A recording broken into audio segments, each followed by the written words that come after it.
Ovoga jutra sa nama je i potpredsjednica Udruženja književnika Srbije, Milica Jeftimijević-Lilića, i ona je dobitnik jedne nagrade. Nešto više o tome reći će vam ona, jer je ona upravo sa nama u studiju. Dobro jutro, Milice, i dobro nam došli. Hvala, bolje našli. Evo, hoćete li da nam kažete o kojoj se nagradi radi? Pa reč o nagradi Zlatni Beočuk koji dodeljuje Kulturno-prosvetna zajednica Beograda za doprinos kulturi Beograda. I to je povod da, jer sam nagradu dobila pre izvesnog vremena, da se u sredu uveče u kući Đure Jakšića održi jedno književno veče na kojem ćemo učestvovati ja i moj kolega pesnik Vladan Rakić, koji je također dobitnik ove nagrade. Dobro, a šta zapravo znači ova nagrada? Pa ova nagrada znači priznanje da sam redno radila i da je taj rad imao nekog značaja i da je prosto primećen. Dobro, a koliko baš vama znači i šta mislite zbog čega ste baš vi dobili? Pa meni znači u tom smislu jer je to neka informacija za druge o mom radu. Znači da je neko ipak vrednovao taj doprinos. Pre svega je doprinos vezan za moj rad u kulturi, znači ne samo kao književnika, već i kao urednika. Ja sam bila urednik u RTS-u do nedavno. Radila sam mnoge značajne emisije sa važnim ljudima iz umetnosti i kulture i tako dalje, a naročito onaj rad koji je vezan za Udruženje književnika Srbije. Dobro, a koliko su sve bili dobitnici ovih nagrada? Ima tu dosta, to je nagrada koja se dugo dodeljuje, ima tu dosta dobitnika. Konkretno ove godine, recimo, pored ostalih Miša Jankitić je još dobitnik i recimo Siniša Kovačev, ne Siniša, nego Bože, stao mi mozak sada, Dušan Kovačević. Dobro, evo, sada vi dolazite iz Udruženja književnika Srbije, pa šta je trenutno aktualno kod vas? Pa trenutno su u toku pripreme za međunarodne susrete pisaca koji će se održati početkom septembra. To je jedna manifestacija koja se održava 40 i nešto godina i najznačajnije je za naše kulturne međunarodne veze sa svetom. Tu dolaze ljudi koji prate našu kulturu u svetu, a i prilika je da pisci u Srbiji čuju i vide šta je najaktuelniji, šta se najznačajnije odvije u svetu sferi kulture. Što se tiče tribina preko leta? Pa tribine malo je sada mirniji period, iako ima još uvek nekih predstavljanja knjiga. Recimo, evo, prošle nedelje bilo jedno divno književno veče u Francuskoj 7. Na tribini je predstavljeno stvaralaštvo pisaca Kosova i Metohije. Bilo je 10-ak stvaralaca, pesnika, proznih pisaca i tako dalje. I to je zaista onako bio jedan poseban događaj. Svakodnevno se nešto tamo predstavlja, naročito je značajna jezička tribina u kojoj se nastoji da se malo više osvetli, kako da kažem, nedovoljna upotreba ćirilice, našeg osnovnog pisma, i veliki doprinos profesora Mila Medića koji se trudi da prosto neke stvari postavi na svoje mesto koje mi pomalo zaboravljamo. Dobro, koliko članova ima u Udruženju književnika? Ima da li je to zavidan broj? To me zanima. Jeste, preko 1000 članova.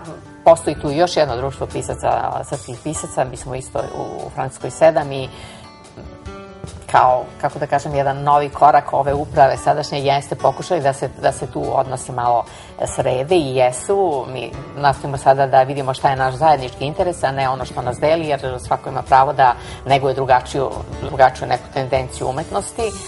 Svi imamo pravo na posebnost, ali imamo i zajedničkih potreba i naročito moramo da budemo jedinstveni kada su u pitanju naši odnosi sa državom, jer ne možemo se baš pohvaliti da se država mnogo brine o nama i da je svesna značaja koji pisci imaju i koji bi trebalo da imaju u jednom društvu.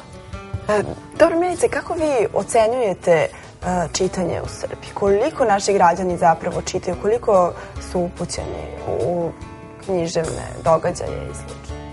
Pa ne bih mogla reći da ne čitaju. Postoji ta neka fama da se nedovoljno čita. Ja mislim da je način čitanja sada drugačiji, da pogotovo mladi imaju drugačiju predstavu o čitanju i oni su vizualni čitači, čitaju sa medija, a knjiga je naravno potrebna i trebalo bi čitati što više jer je previše ima. Recimo ja koji sam čitala pasionirani i profesionalni, nemam dovoljno vremena za sve ono što bih htjela da pročitam, pa mislim ogromno je bogatstvo knjiga i iz prošlosti, starine i klasika i strane literature i tako dalje, tako da nema nikad dovoljno vremena, a treba čitati jer čitanje zaista prosvetljuje, oplemenjuje i naprosto obrazuje.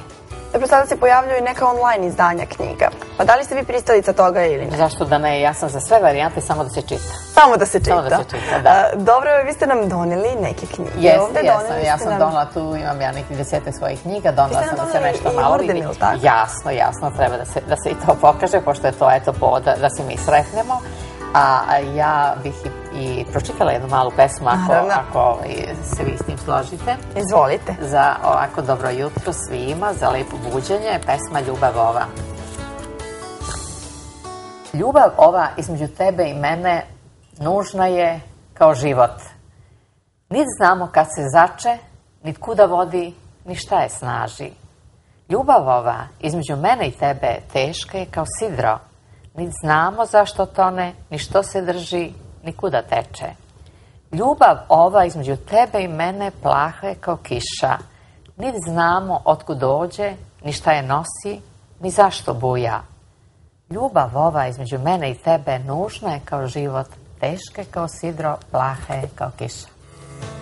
Divno je. Evo, hoćemo li sada kao na času srpskog jezika i književnosti da analiziramo pesmu? Vrlo rado. Ljubav je u pitanju. Ljubavi se radi. Ljubav je velika tema. Ljubav je velika tema i o njoj se uvek peva i pevalo i to nikad nije do kraja izrečeno. Izmiče suština ljubavi, zato se svi toliko obsesivno bavimo njome. A moram reći da je sve manje ljubavi u vremenu u kojem živimo i da je to loše, jer ljubav je snažna kohezijona sila između ljudi i treba je negovati. Ali mislite, Zorice, da još uvijek ima onih ljubavnih romantika koji recituju svojim dragama? Pa kako ne. Mislite da to još uvijek postoji? Naravno da ima, naravno. To jeste malo vezano za stariju generaciju, ali prateći Facebook vidim da je mladima i tekako potrebna poezija, da se ona prenosi, širi, neguje i to je dobro. Zato što poezija odražava duh, a čovjek je duhovno biće i mislim da nema problema za nju, a što se ljubavi tiče, tu se moramo potruditi. Zorice, evo za kraj imate li... Milice, ja se izvinjam, imate li za kraj neku poruku za naše gledalce? Pa budite bolji nego što jeste. To je to. Hvala vam najlepše što ste gostovali kod nas u jutarnjem programu i pokazali ovu divnu knjigu i doneli ovaj divan orden. Hvala vam. I zahvaljujem vam se još jednom. Hvala vam na pozivu.